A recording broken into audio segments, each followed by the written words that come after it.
ko lang sa inyo guys yung mga chicken ko. Chicken, chicken. Pang-isa o sa akong abang.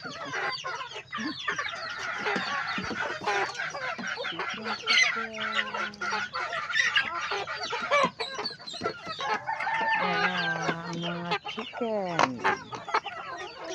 Chicken ako. Tik, tik, tik, tik, tik, tik, tik. Ayan na. Lumakinig na guys. Lumakin na. Yung dagko na sila guys.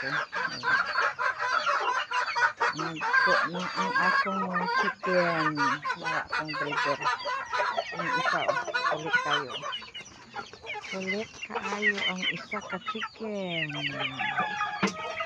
Banha kaayo. Banha kaayo ang